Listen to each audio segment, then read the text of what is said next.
Praise be Jesus Christ, now and forever. We've heard this parable many, many times. And parables, are meant to disturb our consciences. They're meant to, in some ways, to be somewhat upsetting to our thought processes because they are telling the stories of a new world that is far different than this world. It's actually turning this world upside down.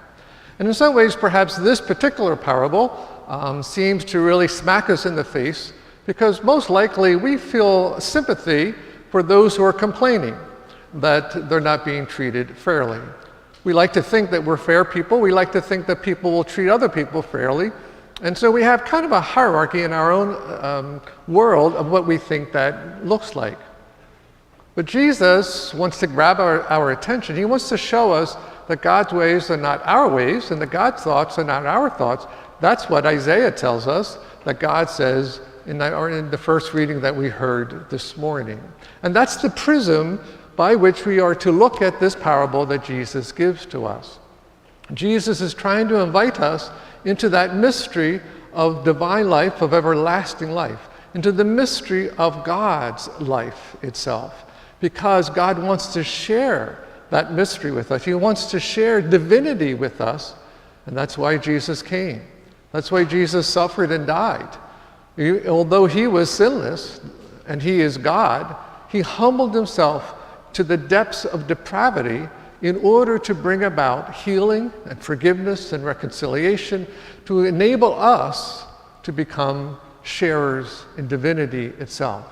And that is a gift beyond all imagination. That is a gift that none of us could earn, none of us could work for, none of us could obtain on our own. God gives this freely, abundantly, and without any strings attached. His love comes to us over and over and over again, no matter where we are. And that love is meant to take us to intimate communion with him, to new places, so that we can not only share that love of God ourselves, but be instruments of that love in our broken and fragile world. And so let us rejoice in this mystery of God's love and power and grace, of healing and forgiveness that is available to us, especially in the sacraments. Jesus comes to us on this altar. He takes ordinary bread and wine, changes it into his body, blood, soul, and divinity so that it is he himself, once again humbly presenting himself, so we should have no fear to come to him.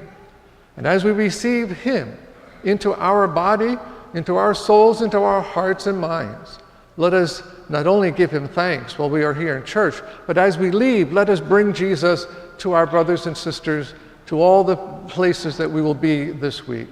For God wishes us to be cooperators in the building up of the kingdom here on earth.